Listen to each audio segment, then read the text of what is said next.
আসসালামু আলাইকুম। আজকে আমরা কুরআনের খুবই শক্তিশালী একটা কাহিনী নিয়ে কথা বলবো। এটা এমন একটা গল্প যা আমাদের সম্পদ, আমাদের চরিত্র আর এক ঐশী ঘোষণা নিয়ে গভীরভাবে ভাবতে শেখায়। ঠিক। আর আলোচনাটা শুরুই করা যাক একটা প্রশ্ন দিয়ে, তাই না? আচ্ছা, কখন আল্লাহর দেওয়া নিয়ামত বা আশীর্বাদ আমাদের জন্য অহংকারের কারণ হয়ে দাঁড়ায়? সূরা আল কলমের একটা সতর্কমূলক কাহিনীতে এর দারুণ একটা উত্তর আছে। এটা একদল ভাইয়ের গল্প, যাদের সবকিছুই ছিল, কিন্তু শুধুমাত্র ভুল নিয়তের কারণে তারা সবকিছু হারাতে বসেছিল। হ্যাঁ, গল্পটা হলো একদল বাগান মালিকের। তাদের বাবা ছিলেন খুব সৎ একজন মানুষ, আর তার কাছ থেকেই তারা উত্তরাধিকার সূত্রে একটা অসাধারণ ফলে ভরা বাগান পায়। কিন্তু দেখুন, বাবার মৃত্যুর পর ছেলেগুলোর মনের লোভ ঢুকে গেল। তারা নিজেদের মধ্যে একটা গোপন পরিকল্পনা করল। ভাবল, একদম ভোরে কেউ দেখার আগেই বাগানের সব ফল পেড়ে ফেলবে, যাতে তাদের বাবা যাদেরকে সাহায্য করতেন সেই গরিব দুঃখী মানুষরা এর কোনো ভাগই না পায়। তাদের পুরো পরিকল্পনাটাই ছিল কৃপণতা আর স্বার্থপরতায় ভরা। কিন্তু একটা কথা আছে না, মানুষ পরিকল্পনা করে আর আল্লাহ পরিকল্পনা করেন। আর ঠিক সেই রাতে, যখন ওরা সবাই ঘুমে, আল্লাহর পক্ষ থেকে এক ভয়াবহ বিপর্যয় নেমে আসলো। এক ঝটকায় তাদের সেই আশীর্বাদের বাগানটা পুড়ে একেবারে ছাই হয়ে গেল। ভাবুন তো অবস্থাটা। সকালে যখন ওরা বাগানে পৌঁছল, ওরা তো নিজেদের চোখে বিশ্বাস করতে পারছিল না। কোথায় সেই সবুজ সতেজ বাগান, তার বদলে দেখছে একটা কালো পোড়া মাঠ। এতটাই বিধ্বস্ত অবস্থা ছিল যে ওরা প্রথমে ভাবল, আরে আমরা মনে হয় পথ ভুলে অন্য কোথাও চলে এসেছি। কিন্তু খুব দ্রুতই তারা ভয়ঙ্কর সত্যটা বুঝতে পারল। তাদেরই একজন চিৎকার করে বলে উঠল, না, আমরা পথ ভুলিনি, বরং আমরাই তো বঞ্চিত হয়েছি। চিন্তা করুন, তারা গরিবদের বঞ্চিত করতে চেয়েছিল, আর তার ফল হিসেবে আল্লাহ তাদেরকেই সবকিছু থেকে বঞ্চিত করে দিলেন। এখানেই গল্পটা একটা দারুণ দিকে মোড় নেয়। এই যে খারাপ চরিত্রের কারণে নেয়ামত হারানোর ঘটনাটা, এটা কিন্তু সরাসরি সেই কারণটার সাথে যুক্ত, যার জন্য সূরা আল কালামের প্রথম আয়াতগুলো আমাদের নবী মুহাম্মদ সাল্লাল্লাহু আলাইহি ওয়াসাল্লামের উপর নাজিল হয়েছিল। একদম ঠিক। সেই সময়ে মক্কার কাফেরেরা নবী সাল্লাল্লাহু আলাইহি ওয়াসাল্লামের বিরুদ্ধে মারাত্মকভাবে লেগেছিল।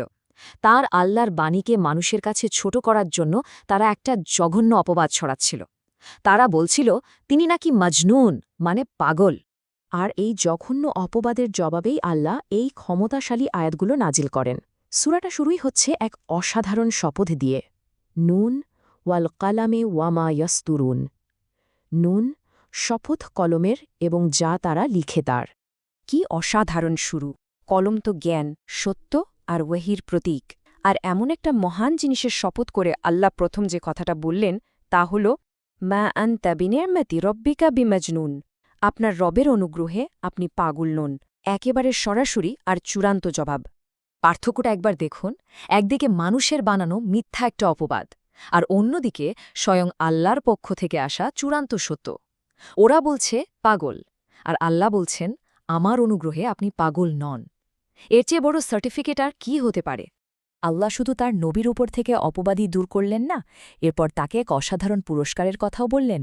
তিনি বললেন, ওয়া ইন্না লাকাল্লা আজরান গাইরা মামনুন, আর আপনার জন্য অবশ্যই আছে এমন এক পুরস্কার যা কখনো শেষ হবে না। আর এরপরে এলো সেই ঐশী সাক্ষ্য, যা চিরকালের জন্য সেরা প্রশংসা হয়ে থাকবে। স্বয়ং আল্লাহ তার রাসূলের চরিত্রের ব্যাপারে সাক্ষ্য দিয়ে বলছেন, ওয়া ইন্নাকাল্লা আলা হুলুকিন আজিম, আর নিঃসন্দেহে আপনি এক মহান চরিত্রের উপর রয়েছেন। এখানেই শেষ নয়। আল্লাহ শুধু অতীত আর বর্তমান নিয়েই বলেননি, ভবিষ্যতেও কি হতে চলেছে তারও নিশ্চারতা দিলেন। এক শক্তিশালী ঘোষণায় বলা হল, ফাসাতুবসিরু বায়ুবসিরুন। সুতরাং খুব শীঘ্রই আপনিও দেখবেন এবং তারাও দেখবে। কি দেখবে? দেখবে যে বিআইয়িকুমুল মাফতুন, তোমাদের মধ্যে আসলে কে বিকারগ্রস্ত। মানে যে অভিযোগটা তারা নবীর বিরুদ্ধে এনেছিল, আল্লাহ সেই অভিযোগ তাদের দিকেই ঘুরিয়ে দিলেন। বললেন, সময়ই বলে দেবে আসলে কে বিভ্রান্ত আর কে সঠিক পথের ওপর আছে। তাহলে দেখুন, এই দুটো ঘটনা, মানে বাগানের মালিকদের গল্প আর নবী সাল্লাল্লাহু আলাইহি সাল্লামের ওপর নাজিল হওয়া এই আয়াতগুলো একসাথে মিলে আমাদের জন্য এক অসাধারণ শিক্ষা রেখে গেছে। শিক্ষাটা খুবই পরিষ্কার।